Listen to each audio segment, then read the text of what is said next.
I am Jobwala. Progressive Shorthand July 2023. Exercise 7 and 8. 80 words per minute. इस dictation के PDF का link description में है। अदर यूजफुल मैटर के लिए हमारे Telegram channel I am Jobwala को ज्वाइन करें। Like share subscribe. Let's start. I hope you will help us by analyzing these concepts so that we may not be led away by the slogans of politicians and statesmen. Do not think I am going to decry my tribe of politicians and statesmen here.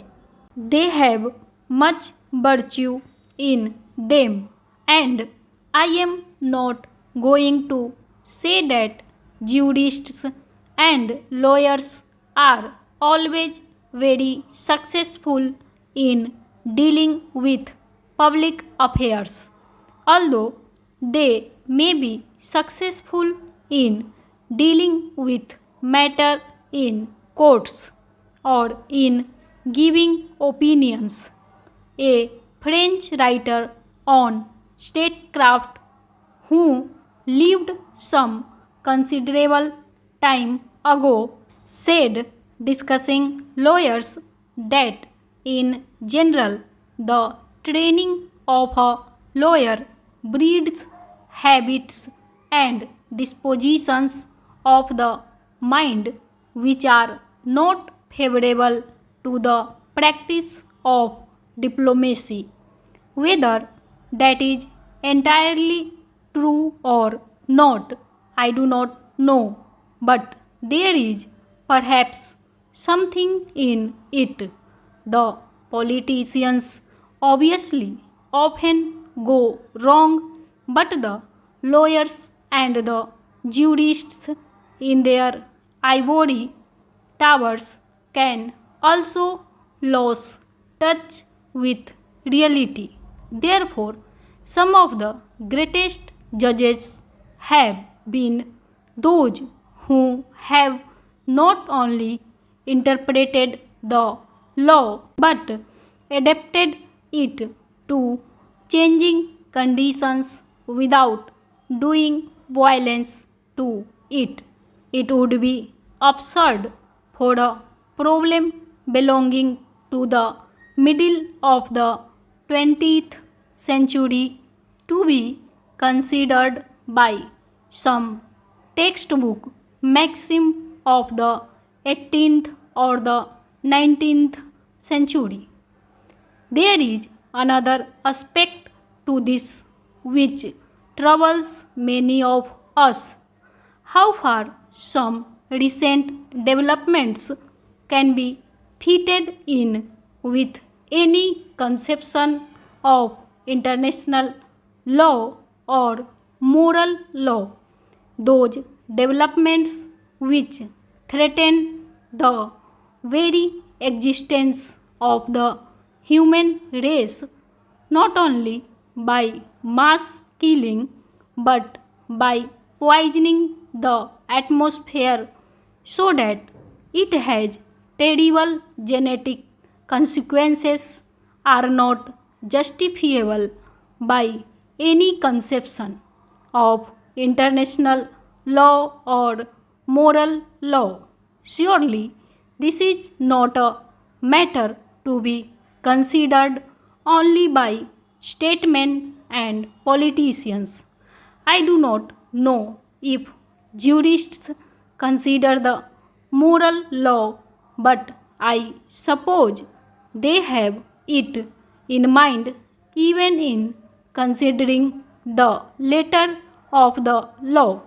It may be desirable for them to consider whether and how far these preparations for nuclear warfare or the test explosions are in keeping with any conception of international or moral law.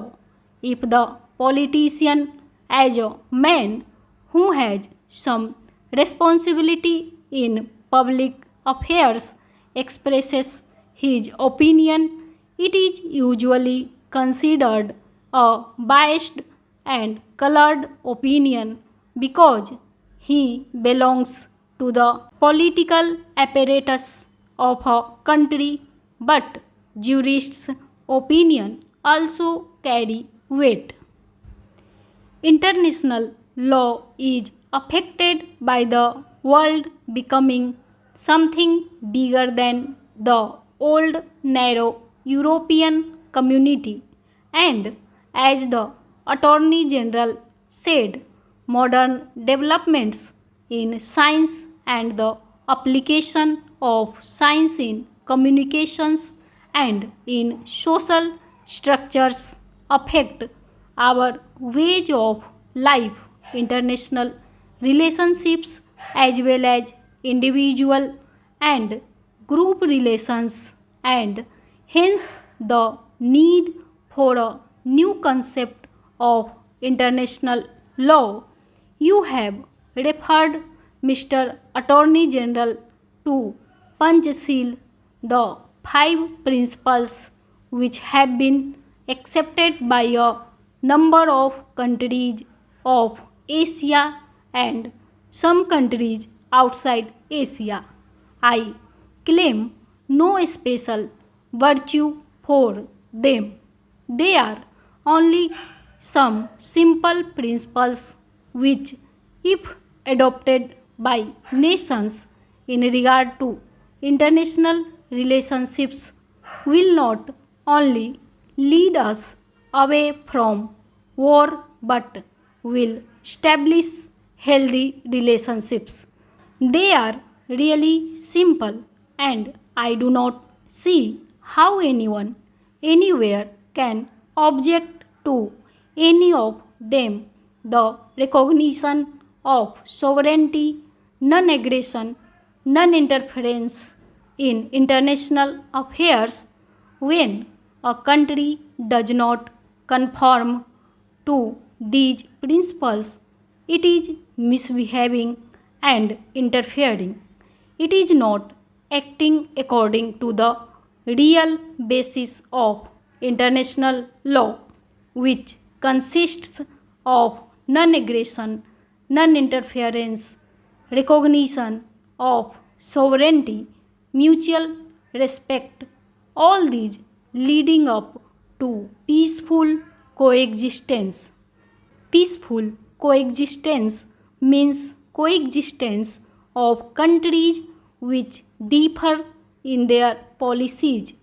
There is no point in saying that two persons or two countries who agree should exist peacefully. They do. There is no point in my saying that I should be tolerant towards my neighbor if he and I have no reason to differ. The question of my tolerating my neighbor and his tolerating me arises only when we differ. The question of peaceful coexistence therefore comes in only when countries differ in their policies, provided always that they do not interfere with each other either internally or externally. If they do, then that is a breach. Therefore, I submit that these five principles, which are sometimes called Panchasheel, are a healthy basis for international relations. And I would further say in all humility that there is no other basis unless you accept the basis which leads to conflict, which of course is not our objective. Surely, international law should not encourage any attempt to compel or coerce a country to do something against its will or to fall in line with something that will bring conflicts. There is great variety in this world. Are we going to produce uniformity through some measure of force, military, or economic? Perhaps it would be a good thing if there were uniformity in basic principles, but that can only develop by argument, by reason, by discussion, by conversion. If uniformity should come about through force, that is not desired.